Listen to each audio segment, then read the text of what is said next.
Assalamu alaikum wa rahmatullahi wa barakatuh, everyone. We met once before, very briefly, when I just told you what I do and what we hope to get from our sessions together. So just to remind you all, my name is Dr Injy Ghanem. I am a doctor, a psychiatrist specifically. And the reason why I wanted to come and talk to you is I have realized through my years of work in psychiatry, in the NHS, in London, for the last 25 years, where I have met a very big number of ladies from all different walks of life. And there was always this common factor between all Muslim and non-Muslim, but mainly Asian, Middle Eastern ladies, that they didn't have much knowledge about their mental health or their mental well-being, or how can they separate their mental well-being from their physical well-being, or how they can connect them. So we have this kind of sense, it feels almost like a sense of shame to admit that we're not feeling good, or we're not feeling happy, or we're feeling worried, or we're feeling scared. You get ladies from Asian communities, Arab communities, who would tell you, instead of saying they are feeling anxious or feeling stressed, they will tell you, I feel a headache, I feel tired, I don't have energy. But they never find it okay to talk about their emotions, their feelings. You know, they always feel it's more accepted or more recognized by their families, maybe their spouses, their children, their friends, or their communities, or even their parents sometimes, in the young ones' cases, to say that they suffer from a physical symptom, something is wrong with their bodies, than saying they are not feeling good. Okay? And as the science of mental health and psychological awareness progresses, it's been proven time and time again, is that the way you feel directly affects the way your health is, your physical health, and the way you function. And it also affects your thought process. When you are hurt emotionally, you can't really think happy thoughts, right? You can't think positive things.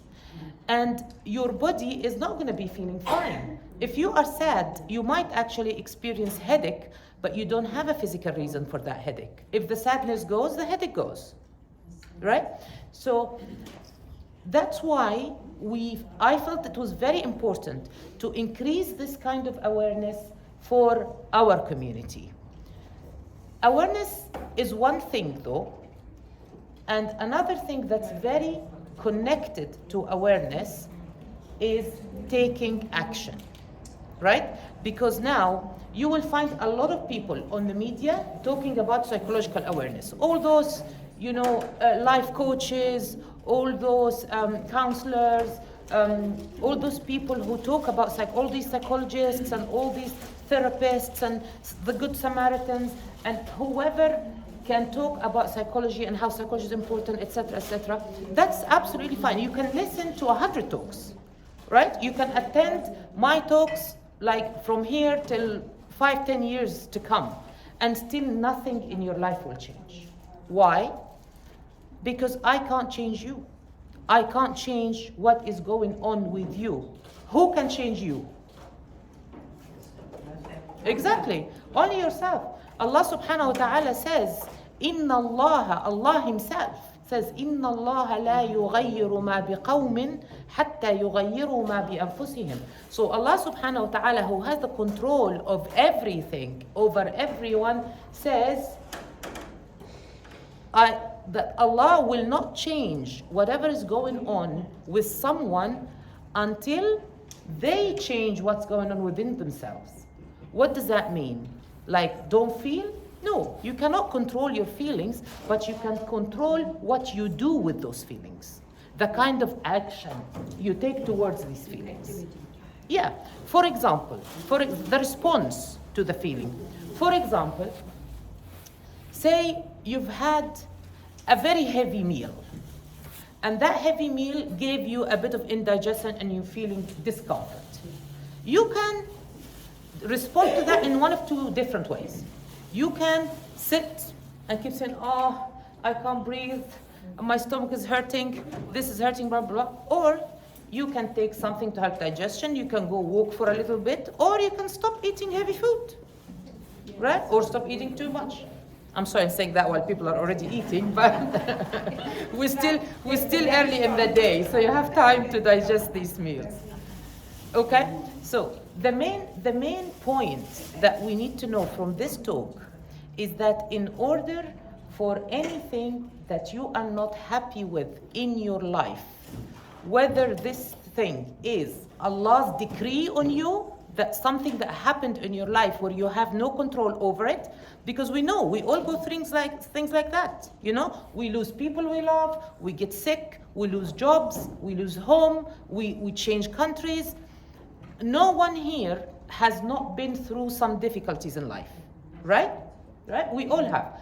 But it's how you deal with that difficulty and what's the emotional process that goes through you when you are dealing with that difficulty. Okay? Today, we're going to talk about one specific difficulty that affects everyone. And I am going to explain a little bit about this type of difficulty. I'm not going to go through much of technical or psychological terms because I don't want to take too much of your time and I don't want to go over the time allocated, but I want to manage to get to the practical part of solutions. What do you do? Right? So we're going to talk today about bereavement. How do we deal with bereavement? And with main focus on our belief and how is bereavement to a person of faith, Muslims mainly, is different from bereavement when faced by people who do not have faith, because clearly there's a huge difference between the two. The emotion is the same. The sense of loss is the same. The sadness and the range of emotions that go through a person could be very similar, but the way we deal with it is the different part, and that's what we need to focus on. Because as we said, some things in life we cannot control. Things that happen to us, we cannot control. But what we can control is how do we respond to them. Okay? So, bereavement, if we want to define the word bereavement, it's a number of changes that happen to a person in response to a grief, in response to a loss, in response to great sadness or some disaster happening to them. And bereavement includes some changes that happen involuntary, some changes that happens without you controlling them, how you feel. You can't control how you feel, but it also involves some changes that are within your control, like what you do, your level of functioning. People in bereavement will usually not go about their daily activities like they do, and also the things you think about. When you are bereaved, your thoughts are very unlikely to be, happy and positive thoughts. You will be thinking about the loss you've had, whether you've lost a loved one, or whether you received the diagnosis of a bad illness. May Allah save us all and grant us health. Or the loss is of something else. People can experience a grief reaction to being, moving house. If you are, kind of having emotional connections to your house, to your country, the house you grew up in, or when your child leaves home, even when they're getting married or going to uni or whatever, they're going to happy things, but you still feel that loss, right? So loss happens with many things in life. Sorry? Many reasons. Many reasons, exactly. So loss can happen because of many reasons. We will use today the example of losing a loved one because Saba told me that one of the ladies has lost her husband recently and she is kind of struggling a little bit with the process. Okay? So is the sister here today? Okay. Can we please just read the Fatiha for the deceased gentleman and wish him, Allah's forgiveness and mercy to be upon him, inshallah.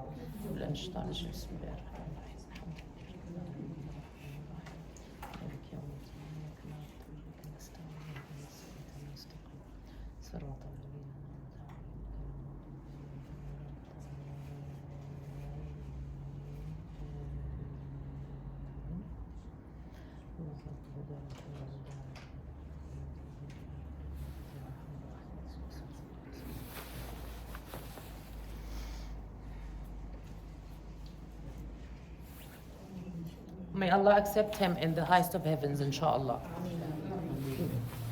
So, what happens to us when we receive the bad news or we're faced with the grief? The first response, the human experience, and now we're talking about all humans, believers and non-believers, right? The first response is called denial. Like, you don't believe what's happening, right? You don't believe it. And the length of time of this response varies. It could be a few minutes, or it could last to a few days, few weeks, few months. Obviously, it's different. If you have a person who's kind of older in age, has been sick for a while, in hospital, we kind of think something might happen. It's not as shocking as when you hear of some young person had an accident or was murdered or something as brutal as that, right? So this denial phase can vary. It also varies according to the person's beliefs. If you are a believer and you know that death is merely the journey, it's the change of place from this life to the afterlife, then your denial phase is not really there for any length of time. Okay? Then people go into a stage that's called anger. People are very angry at the calamity that affected them or at the loss they have faced, right? They start thinking things, why me? Why did it not happen to anyone else? Again, this is most manifested in the non-believers. We believers, we believe, whatever Allah decrees on us is what Allah decrees on us. And we know all that comes from Allah is good, is for our good, even if it doesn't seem so at the minute. It's just our understanding that's not, that clear or that wide to understand Allah's wisdom in decreeing something that might appear to you to be a bad thing, right? Death, however, is the eventuality that we know we're all gonna die. Nobody is staying, right? Then, after the anger comes a stage when the person is a little bit calmer, and it's called the stage of bargaining. Bargaining is the person tries to make peace with the event that happened. And that's when the people try to come back to their lives. You're still feeling the difficulty, you're still feeling you can't accept what happened, but you're trying to push yourself to make a change. And then comes a stage that's called sadness. You have some sadness in your heart, and when you remember the person, you feel a bit sad, you miss them, but by that stage you're able to kind of get on with your life somehow, and the emotion sits to being an emotion rather than a stage when you can't deal with yourself, when you don't know what to do, and things like that. And then the final stage is called acceptance, when we accept the calamities that happened, and it just becomes something that happened in our life, and we're able to move on, right? So these stages all happen to everybody, but the length of each stage is very different according what this person has inside them, what they think, what they believe, and how strong or not strong emotionally they are. Now, in the very specific example of someone passing away, the main thing that we need to do, then what can we do? As the person who's lost their loved one, say the spouse or the child of a deceased person, what can we do as the people around them, like their family, their friends, their community? The person in the problem themselves, they need to allow themselves the time to digest the emotions. Some people feel under pressure, whether this pressure is spoken by others or not spoken. Like a wife who's mourning her husband of many, many, many years. people will come and, offer their condolences and support and blah, blah, blah for the first few days, week, 2 weeks, 3 weeks. Usually after, I don't know, in many communities, in many Muslim communities, after 40 days, people will start saying, oh, come on, where is your iman? Oh, come on, you have to get on with life, etc., etc. And in many cases, this puts a huge pressure on this woman. Not everybody is of the emotional strength as everybody else. We all are different. What makes us different? The way we grew up, our experiences through life, the difficulties we've been through, the good times we've been through, the support we have around us, and most importantly, our level of connection with our faith. However, you cannot be kind of saying to somebody who's feeling quite sad and she can't bounce back into life that, oh, you don't have faith. If you have faith, you would have gone. You can't judge another person's emotions, right? You can try to support them in a very nice, gentle way. Don't dictate to them what they should do. You cannot say, oh, come on, get up, take a shower, cook a meal, or go out. Don't dictate, but just ask, what can I do to help you? How can I make you feel better? Is there anything I can do to help you? Because giving this person the freedom to just say, actually, no, I just want to be alone for a while, is a relief in itself. A person being able to express their emotions is a great relief. And most of us, Arab and Asian mothers, we do not express our emotions. We put the well-being and the emotions of everyone we care for first. We worry about our children's emotions. We worry about our husband's emotions. We worry about our grandchildren's emotions. Well, these ones are like the top of the top, aren't they? But then we don't think about ourselves at all. And you know what they say in the aeroplane, once you are on a plane? Fit your mask on before helping others. If you can't breathe, you cannot help anyone else, right? So you need to be aware that you need to look after your own emotions before trying to help other people, because if you are drowning, you cannot save anyone. Okay? So that's something for you to remember. Don't ever feel shy to say, I don't think I can talk to people today. I want to be alone today, or I need some time alone, or I think I'm still hurt. I think I'm still sad. There is nothing wrong with that. فَصَبْرٌ جَمِيلٌ. صَبْرٌ جَمِيلٌ. What does Allah say? That when you experience a calamity, what do you say? تَحْمَدُ اللَّهَ وَسَيْ إِنَّا لِلَّهِ وَإِنَّا إِلَيْهِ رَاجِعُونَ. As-sabr means, it's not that you don't experience sadness. You experience the sadness, you feel it, but you don't become resentful and, turn it into some other feeling or anger or this or that, or why did this happen to me, or, why did I do to deserve this? And then there's this sentence that I really don't like. When people go to support somebody who's experienced something difficult, they go, you didn't deserve this. What do you mean? Does Allah owe us? Allah doesn't owe us anything, right? Allah bestowed all these blessings and all this mercy on us, but there isn't anything that might happen to us that we did not deserve. Are you saying that Allah's judgment is wrong? Astaghfirullah, are you saying that? What do you mean you don't deserve it? If you are of the mindset that you don't deserve what's happening to you, then why do you think you deserve all the good things that are happening to you and you're very happily receiving them, right? As you receive this, you should be prepared to receive this. Allah loves ibadah who is what? Who is shakur and sabur. You get a good thing you like, you thank Allah for it. You get something you're not very happy with, it's your wisdom, Ya Allah, we accept and we are sabur. Right?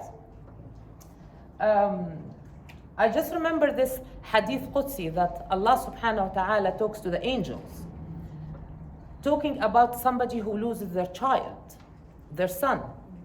And then Allah says to the angel, have you taken the soul of this person's child? Have you taken his, the apple of his eye and his heart? And they say, yes, Allah, we did. And Allah has the previous knowledge of that happening, of course. And they said, and what did my servant say? and they say حمدك واسترجع, means they said Alhamdulillah, inna lillahi wa inna ilayhi raji'un. So then Allah says, build this person a house of Jannah, and it's called Baytul Hamd. It's the house of Hamd. It's house of praise to Allah, which is the Muslim response to calamity. That does not go against the psychological explanation of the loss process. For you to say Inna lillahi wa inna ilayhi raji'un does not deny you feeling sad, does not deny you the right to miss the deceased person.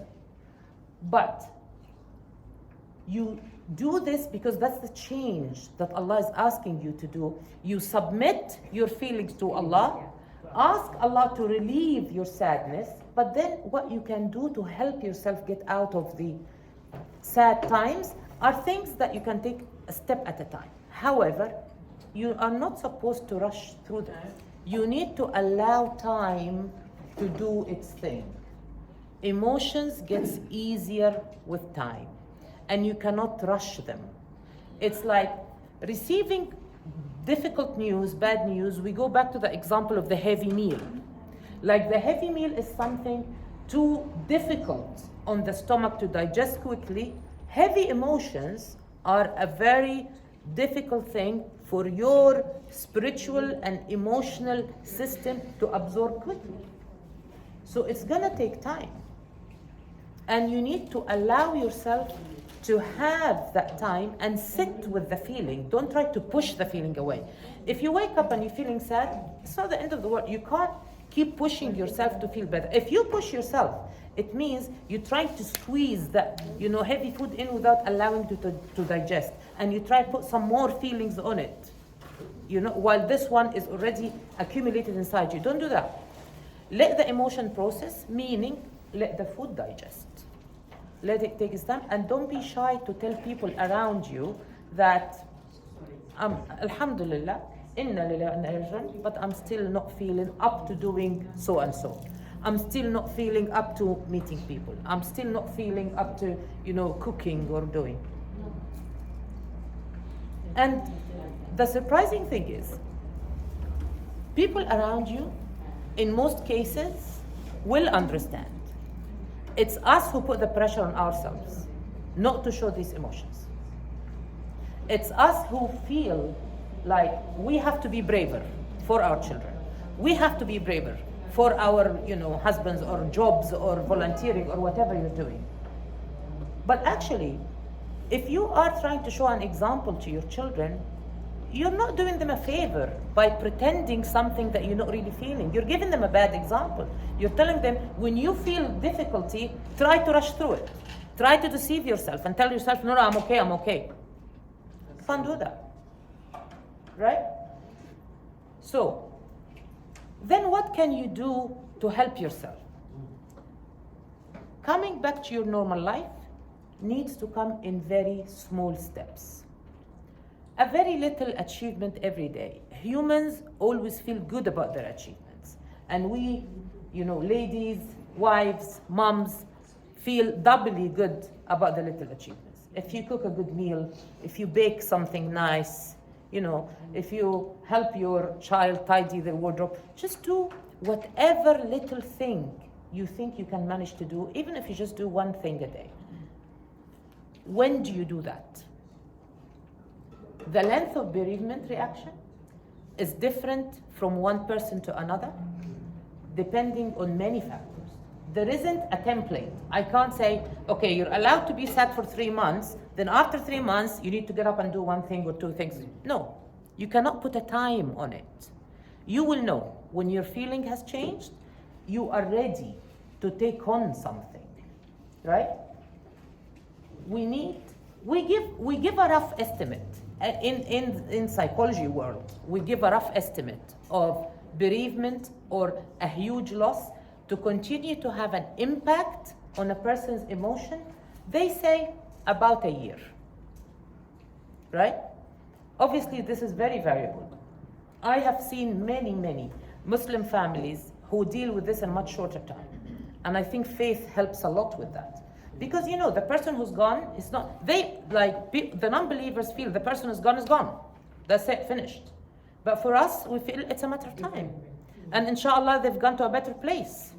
So the sadness stems mainly from us missing them, or if we are left stuck with things that they used to handle. Like a wife who used to be financially dependent on her husband, maybe, or children that relied on their dad for things, or the reasons are various. But our feeling of loss is mainly about missing the person rather than actually thinking, okay, what's going to happen to them? They're gone now. Their life has just finished for nothing. No, we know they're going to, and inshallah, better life. We say the normal bereavement, the healthy bereavement of a lady or a husband, a lady or a man after losing their spouse could last up to 5 years. And we don't consider that an illness or any problem. And again, that's a rough estimate. Losing a brother, a sister, a grandparent, a distant relative could last anything from 3 months to a year. That's by psychological terms.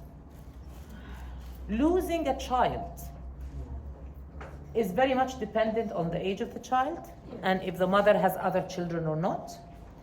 And they usually say it's between a year and 3. But the interesting one is the loss of an adult child.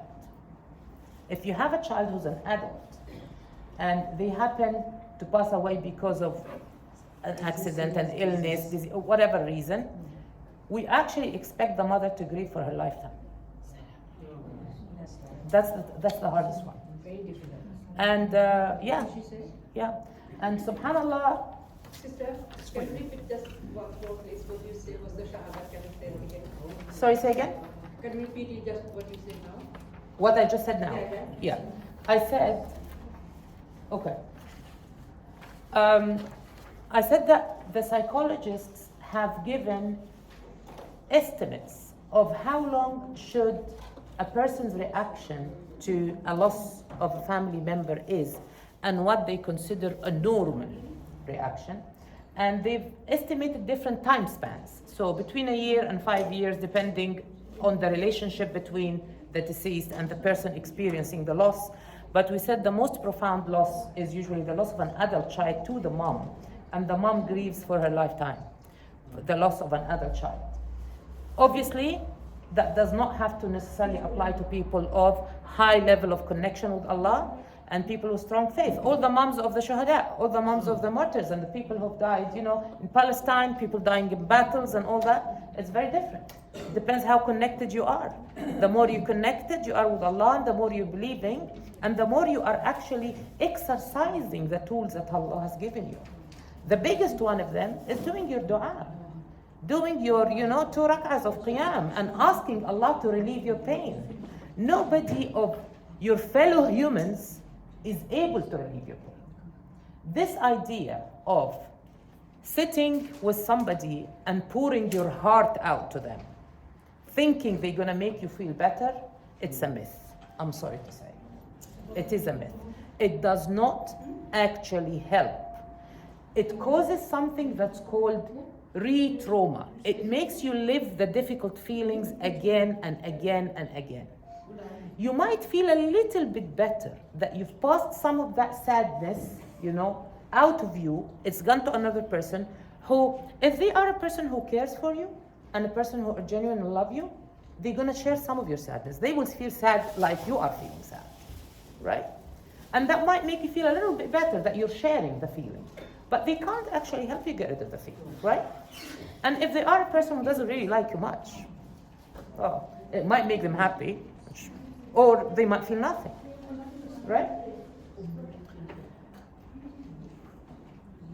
The only one who can actually get the sadness out of your heart like it did not happen is Allah subhanahu wa ta'ala. And like Prophet Dawood alayhi salam, when he said, إِنَّمَا أَشْكُو بَثِّي وَحُزْنِي إِلَى اللَّهِ. You complain about your sadness and your problems and whatever it is that's troubling you to Allah. You want to cry, you want to say, Allah, I can't cope, I'm tired. Go to pray and say that in your prayer. And say, Allah, please move this from my heart. You can say it in whichever way you want to say it. You don't have to like learn a proper way of saying the dua, blah, blah. If you manage, lovely, well and good. But if you can't, Allah understands all languages. Allah understands you with no language, right? So you just complain to Allah, you cry to Allah.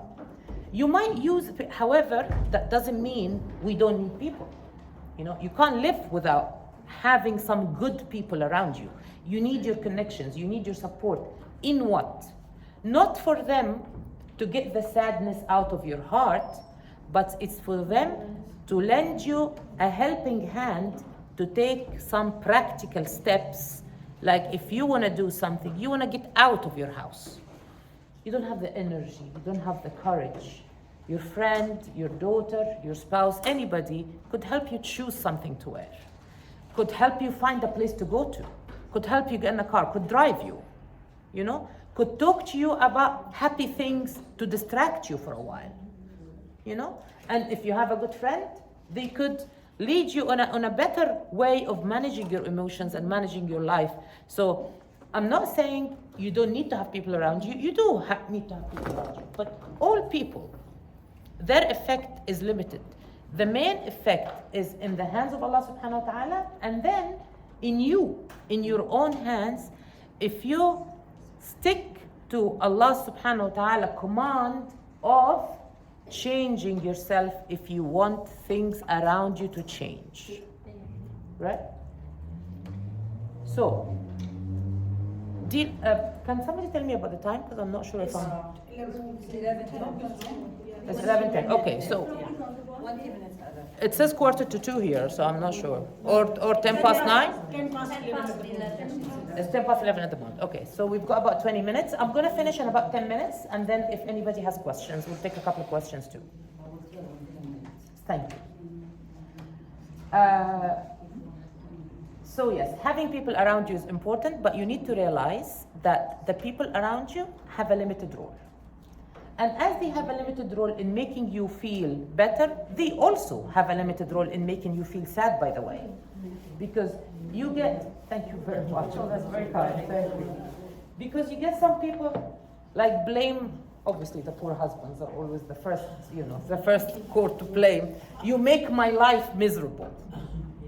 You know, he doesn't have a control over your life. He can't make your life miserable. Yes, he could be difficult, but it's your choice of how to respond to whatever difficulty you're going through in life is what's making you miserable.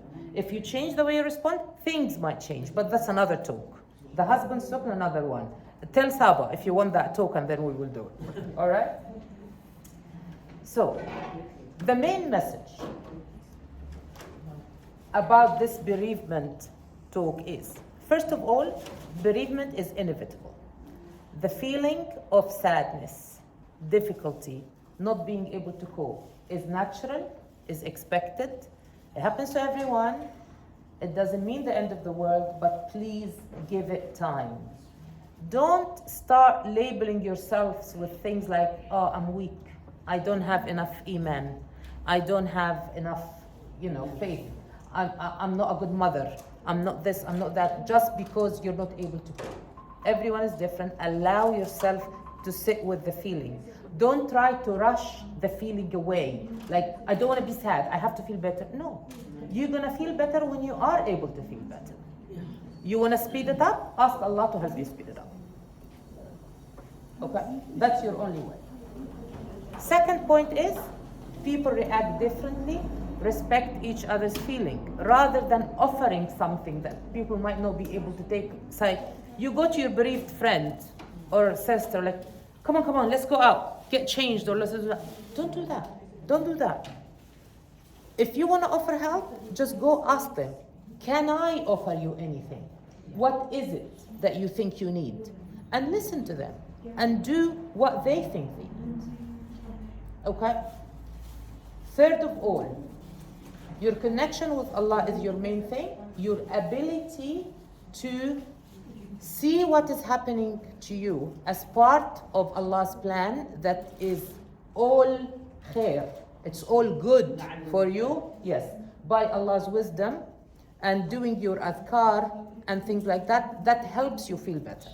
It helps you feel better by two ways. I'm talking about the adhkar mainly. The adhkar are important because they are simple, easy to say, not difficult things. Saying Subhanallah, Alhamdulillah, La ilaha illallah, As-salatu wassalamu alayka ya Sayyidi ya Rasulallah, right? Saying it does not require you to be fluent in Arabic, does not require you to be able to read the Quran or any of that stuff. But first of all, you're gonna get hasanat, inshallah, which you're gonna get rewards, which is amazing, right? The other thing is, it serves a very important psychological purpose. The secular systems and the Western world talk about a technique called mentalization. What does mentalization mean? It means you living in the current moment. You're not thinking about the past, what happened in the past, and you're not thinking about the future. Because if you think about the past, you are getting yourself towards feeling sad, towards getting depression. If you think about the future, you're getting yourself towards being fearful and feeling anxious. Well, the past has gone and it's not going to change. The future hasn't come and we don't know what's in it. So it's actually not very smart to live in the past or in the future. And that's something you need to check with yourself all the time, because we all do it automatically. You'll find yourself either thinking about things that happened in the past and you're not happy with them, or thinking about things that have not happened yet that you are worried about, right? Neither way of thinking is helpful at all. How can you stop yourself thinking that way? Thoughts can come to you without planning. They come automatically. You will be doing something and you will start remembering sad things, or and in the state of bereavement, you start remembering things about the deceased person, and some of this stuff will make you sad. How do you stop that process? Do your tasbih, do your adhkar. Why? Because if you do your adhkar the correct way, that will help regulate your brain to think about what you're currently doing, which means when you do your adhkar, you can't be doing your adhkar like automatically, like going subhanallah, subhanallah, subhanallah, subhanallah, but you're still thinking about whatever you're thinking about. You can't do that. That doesn't help. When you do your adhkar, you need to think about your adhkar. So when you say subhanallah, you need to think about Allah subhanahu wa ta'ala. You need to think about the great creations of Allah subhanahu wa ta'ala. Think about the skies, the trees, the birds, the food He's provided you. As you go, make your mind focused on the words you are saying. If you even need to say it with a bit of a sound to engage your brain with what you're doing. This is what we call in psychological terms mentalization. You know what the people, the non-believers say to help people, when people complain about not being able to go to sleep, for example. When they tell them, when you lie in the bed, count 1 sheep, 2 sheep, 3 sheep. 5 minutes, please listen to her. Last 5 minutes left, please. When they say count 1 sheep, 2 sheep, 3 sheep, it's the same idea. It's just to lock your mind into thinking in the current moment. Well, we have something much better, right, than 1 sheep, 2 sheep. We say our adhkar and we get rewards for it, and we calm our brains. So that's for the bereaved person. If you find yourself getting this rush of emotions, of sad emotions, and this rush of thoughts, go to your adhkar. Go to your adhkar, but live them. Don't just say them. If you do that for like 15 minutes, 3-4 times a day, you will find that your emotional burden is easing off much faster than if you're not doing that. Okay? So, I think it's time for questions, because we're gonna need to wrap this up. Sorry, I had to take out a lot of the things that we say in the bereavement talk, but maybe we can have a follow-up. If you guys have many questions, we can make another session for the questions. But we can take a couple of questions now. Anyone? Who's there? Any hands? Yes? Can I ask about children? Yes? When many years ago, my husband passed away, Yeah. and I had children varying from young children, Yeah. 7, 8, Yeah. to teenage. Yes. And one of the things that I struggled with as a mother was where, sadly, other relatives were saying, oh, have to be tough to the child. You have to be strong. Yeah. Of course, they're struggling. Yeah. How would you? Yes, yeah, that's a very good question, and it's a very important one actually, because most of us have children, and dealing with the children is very much dependent on the age of the child, right? So the way you're going to speak to a teenager is not the same way you're going to speak to a 3-year-old. But in no case you lie to the child. Don't say, because I've heard parents saying to their children about their deceased fathers, he's gone on a work trip. Don't do that. Don't lie to the child. You tell the child of any age that the father has gone to the heaven, he's gone to Allah, we're going to meet him in a different life in sometime soon. But the way you manage that is very different. So with a child under 7, in raising our children generally, and delivering this news to the children is part of how we raise the children, right? In raising our children generally, we follow the Prophet's ﷺ method. What did the Prophet ﷺ said? He said, دللوا أطفالكم سبعا. You have to spoil your child for the first 7 years of their life. وأدبوهم سبعا ثم خاووهم سبعا. Meaning, spoil them for the first 7 years of their life. So don't be harsh and discipline a child who's under 7. You tell them what's right and what's wrong, but in a very kind way. You always give them lots of love, unconditional love. If they want to sleep in your bed, let them sleep in your bed. Yeah. Don't go, you have to go to your bed. You have to do this. Don't do that. Small children cannot survive with that. They don't grow up as healthy individuals if they don't have a lot of unconditional love until the age of 7. Between the age of 7 and 14, that's when you can be kind, but also a little bit firm and disciplinary, and that's when the father needs to step in having a role in raising the child. It's not all the mom's job. Don't tell your husbands I'm saying that. So it needs to be a joint job, but that's the age when you discipline. Like a child's doing what he needs to do. If he's not doing what he needs to be punished. But the discipline is not by humiliating them. You don't call them names, you don't swear at them, you don't obviously smack them viciously, you don't do any of these crazy things, but there is reward for good doing and there is punishment for bad doing, and the punishment is mainly psychological. Okay, I'm not going to talk to you. Or, okay, your outing cannot happen. Or your money allowance is not happening. Or your screen time is shortened. Stuff like that, right? And then between age 14 and age 21, your child needs to be your friend. They need to trust you. They need to be able to tell you whatever is on their mind. So in that stage of life, you need to listen more than talk. Yeah. Don't talk at your child and tell them, you need to do this, you need to do that, like most moms do. You just go in with the orders all the time. Don't do that. For a 14 to 21-year-old, you go in with a listening ear. What do they want to tell you about? And you give them your focus and attention. The children are smart. So cutting that down to the bereavement situation. With the baby, with the small children, you would have told them, I'm really sorry, we are faced with this situation now that dad has gone back to Allah, and this is where we're all going to go one day. He's not going to be with us now, but we're going to meet him someday. And then just like contain this child with whatever they need. You need to give them lots of love. You need to have them with you for as much as they need to. If they're crying, you're even crying with them, or you're allowing them to cry. If they're starting to behave a little bit, because some kids don't know how to express themselves. If they're going to start to mess about, be a bit aggressive, break things, blah, blah, blah, you sit them down, you give them more love, you don't punish them, you talk to them through it.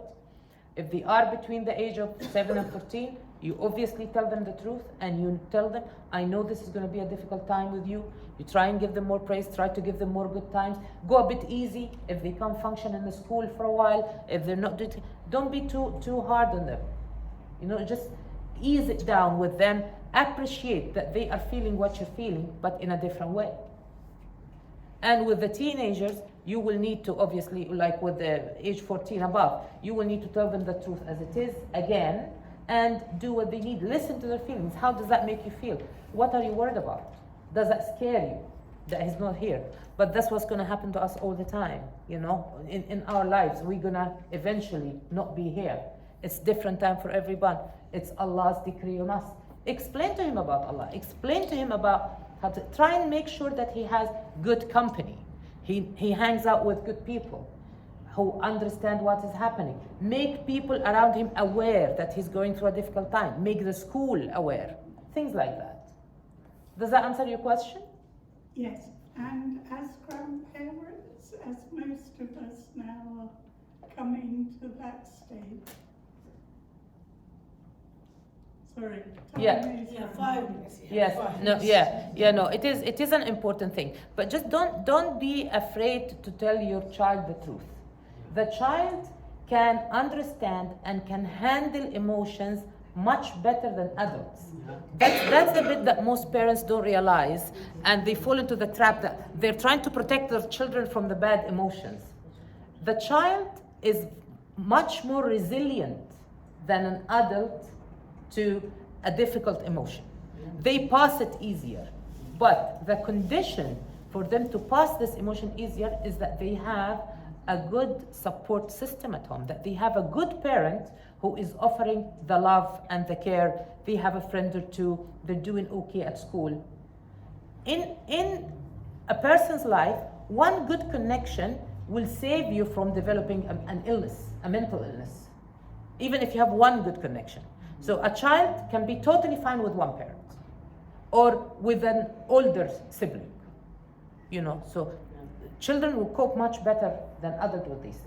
One last thing I need to mention before we close. How do you differentiate between normal bereavement and abnormal bereavement? As I said, bereavement takes time, and the time is different from one individual to another. But it comes a point in time when we think, okay, this person's bereavement is not going very well, and they might need some help, as in see the doctor or take some medication. How do we know that? Obviously, a lady who's been, he's bereft for the first week might not feel like taking a shower, will struggle to get out of bed, will struggle to sleep, will struggle to eat. But if the situation continues like more than 2 weeks, she's still sad, she's still crying, but at least she can get up, at least she can sleep at night, at least she can eat when she's hungry.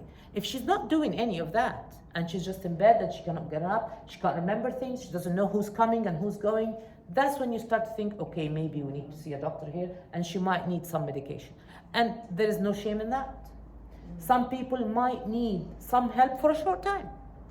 Some very sensitive people will experience bereavement so intensely that they might actually need the help of some medication to be able to sleep. Sleep is one of the most important things to your health. A person who's not sleeping can lose their mind completely in a few days. And it's one of the methods of torture that they use for prisoners and stuff, that they deprive them of sleep. If you don't sleep for a few days, that actually can completely mess up with your brain. So if the bereaved person is not able to sleep at all, they might need the help of some medication. And that doesn't make them crazy or not mu'min or not, none of that. Yes? Yeah, I have a sister-in-law who lost her child when the child was 2 years old. Yeah. And he would be 30-something now. Right. But when I saw her recently, she was talking about it and she was crying. Is that normal? 30 years ago. Yeah. Does she have any other children? She's got, since that child died, she's got 5 other girls. Right. You know, And with the child a boy? boy. Yeah. You have your answer there. You have your answer there. That's normal according to the mindset, the cultural belief, and what she chose to believe, that it's her responsibility to have a boy. Her life would have been different if she's had the boy and if the boy lived. So no, it's not normal. It's not a normal way of thinking. But some people, unfortunately, that's a bigger topic. Some people choose to focus on one aspect of their lives to blame every wrong happening in their life on that thing. She thinks if she's had that boy, life would have been beautiful. I might have known, right? But she chooses to believe that to help her justify other things that she's not happy about in her life, but she doesn't want to face or not able to face. Yeah. So usually when people, and there is this psychological, we call it a defense mechanism. It's something that we do without realizing. It's an unconscious response. We don't when we don't want to be able to deal with something that is difficult to deal with, but is causing us a problem.